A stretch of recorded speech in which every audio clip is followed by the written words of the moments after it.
आज का ये वीडियो क्लास 11th के बच्चों के लिए होने वाला है। आज की इस वीडियो में हम देखने वाले हैं क्लास 11th का एक तरह से आप कह सकते हो सैम्पल पेपर, जहाँ पे जो है आपको दिया गया था कि आपका पेपर जो है कैसा आएगा।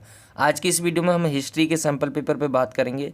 इससे पहले हमने पॉलिटिकल साइंस कवर कर दी गई है, आपने नहीं देखा हो तो देख सकते हो। उसका आंसर की भी दिया गया है, साथ ही सैम्पल पेपर भी आपको प्रोवाइड करवाया गया। इसमें हम हिस्ट्री का देखेंगे कैसा पेपर आता है। टर्म 2 की बात कर रहे हैं यहाँ पे हम, और यहाँ पे आपके जो भी टाइम होते हैं एंड नंबर होते हैं पेपर के वो लिखे हुए हैं। यहाँ पे कुछ सामान्य निर्देश है जिसमें कहा गया है कि ये पेपर क्या है, 4 भागों में डिवाइड होगा। आपका यह प्रश्न पत्र जो है 4 खंडों में विभाजित है, जिसमें क ख ग घ है। सभी प्रश्न आपको करना अनिवार्य है। खंड क है उसमें 1 से 4 तक लघु उत्तरीय प्रश्नों प्रकार के प्रश्न है, जिनमें से प्रत्येक 3 अंक के है। ठीक है, 3 अंक का एक प्रश्न होगा 1 से लेके 4 तक में। दूसरा खंड ख है जहाँ पे 5 से 7 जो है दीर्घ उत्तरीय प्रश्न है, जिनके अंक क्या है 6 अंक के है। वहीं सेक्शन सी पे आ जाते हैं यानी ग पे, तो यहाँ पे 8 और 9 जो प्रश्न होंगे वो केस आधारित प्रश्न होंगे। और फिर लास्ट है, मेन चीज़ मैं आपको बता दे रहा हूँ, और लास्ट आपका 10वां है जो मानचित्र पर आधारित है और ये 2 अंक का है। ठीक है, ये सारी चीज़ें फिर अंदर आपको विकल्प देखने को मिल जाएंगे, उसके अनुसार आपको पेपर करना है।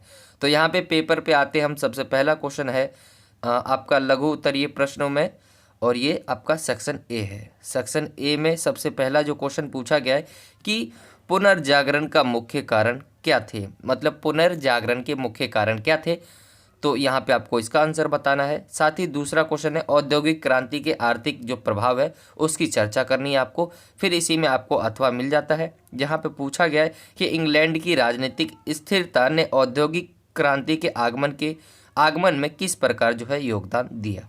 तो आपका पहला क्वेश्चन हो गया। दूसरा क्वेश्चन में जो है आपको अथवा देखने को मिलेगा। पेपर का जो ये पैटर्न है ये सेम वैसे ही होगा जो आपका एग्जाम में। ठीक है, पैटर्न होगा, आपके क्वेश्चंस आंसर सेम नहीं होंगे, बट इम्पोर्टेंट क्वेश्चन है, बहुत ज़्यादा इम्पोर्टेंट क्वेश्चन है जो आपको रेडी कर लेना है। वहीं अब हम जो आते हैं क्वेश्चन नंबर तीसरे पे आते हैं। क्वेश्चन नंबर तीसरा जो पूछा गया है, ब्रिटेन भारत और चीन के बीच त्रिकोणीय व्यापार की जो है आपको व्याख्या करना है कि ब्रिटेन भारत और चीन के बीच जो व्यापार होता है उनकी आपको जो है व्याख्या करना है। ये 1 से लेके 4 तक आपको पहले ही बताए गए 3 नंबर के प्रश्न होंगे।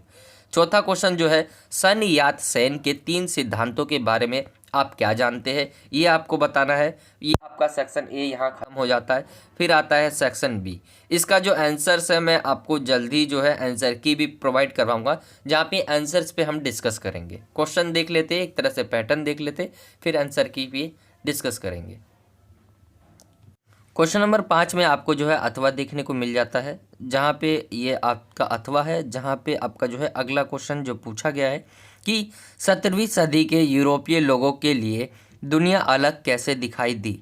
ठीक है, आपको इसका आंसर देना है। और ये जो सेकंड आपका जो सेक्शन बी है, इसमें आपके 6 नंबर के ये क्वेश्चन है, इसमें आपको अथवा देखने को मिल गया। फिर आपका छठा क्वेश्चन आता है, इंग्लैंड में 18वीं और 19वीं शताब्दी के अंत में विरोध आंदोलनों का समालोचनात्मक विश्लेषण करना है आपको। फिर इसी में आपको अथवा देखने को मिल रहा है कि कपास कताई और बुनाई उद्योग में तकनीकी परिवर्तनों का वर्णन करना है। ग्लोब पर जो है इसका प्रभाव क्या पड़ा, ये आपसे पूछा गया है। तो क्वेश्चन नंबर 6 और 5वां, इसमें आपको दोनों में अथवा देखने को मिल गया है। क्वेश्चन नंबर 7 पे आते तो चीन और जापान द्वारा जो अपनाई गई आधुनिकीकरण के पथ का जो है आपको विश्लेषण करना है। ये बहुत इंपॉर्टेंट क्वेश्चन है, सारे ही बहुत इंपॉर्टेंट क्वेश्चन है जो आपके एग्जाम में आ सकते हैं। ठीक है, तो आपको ये रेडी जरूर कर लेना है। इसी में फिर आपके जो है सेक्शन सी पे आते हैं, खंड ग पे आते हैं। तो यहाँ पे आपके 2 क्वेश्चन होंगे जो स्रोत आधारित प्रश्न होंगे, जैसे नीचे दिए गए स्रोतों को पढ़ना है आपको और उनके जो है आंसर्स देने हैं। ये आपका जो है बॉक्स टाइप का स्रोत दे दिया गया है, जिसमें आपको पढ़ना है, एक तरह से हिंट भी मिल जाता है और आंसर्स भी मिल जाते हैं। तो यहाँ पे आपसे जो है क्वेश्चन पूछा गया है कुछ इस तरह से, जैसे इसमें पूछा गया है सबसे पहला, इस अनुच्छेद के जो है लेखक पूछा गया वो कौन है और उन्होंने एक मूल निवासी का वर्णन कैसे किया, आपको ये बताना है। और यहाँ पे लिख दिया गया है अंक 1 + 1 यानी 2 नंबर का आपका है। दूसरा जो क्वेश्चन पूछा गया इसी से रिलेटेड कि विलियम वर्ड्सवर्थ और फ्रांसीसी दार्शनिक रूसो ने मूल निवासियों को अलग तरह से कैसे देखा। दूसरा क्वेश्चन ये है आपका, ये 1 नंबर का है। और फिर आपका तीसरा क्वेश्चन पूछा गया है कि नई दुनिया के मूल लोगों का वर्णन करने के लिए अंग्रेजी में उपयोग किए जाने वाले विभिन्न नाम क्या है। ठीक है, जो नई दुनिया के मूल लोग हैं उनका जब वर्णन करने के लिए अंग्रेजी में उपयोग किए जाने वाले विभिन्न नाम क्या है, आपको ये बताना है थर्ड में।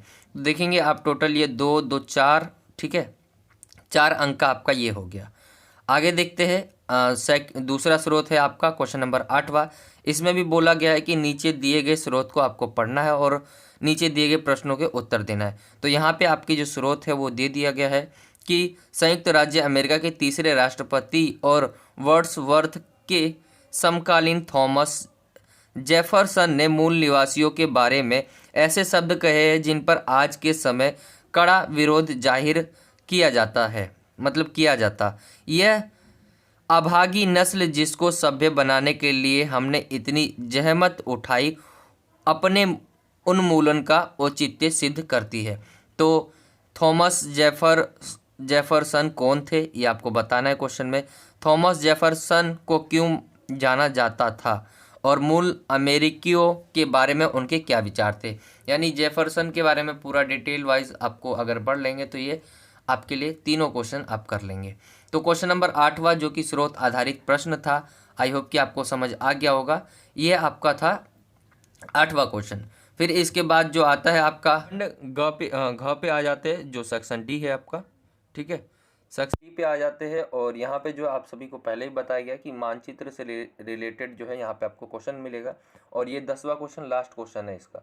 तो यहाँ पे बोला गया कि ऑस्ट्रेलिया के दिए गए रूपरेखा मानचित्र पर जो है निम्नलिखित में से किसी एक उपयुक्त चिन्ह के साथ जो है खोजे और लेबल करें।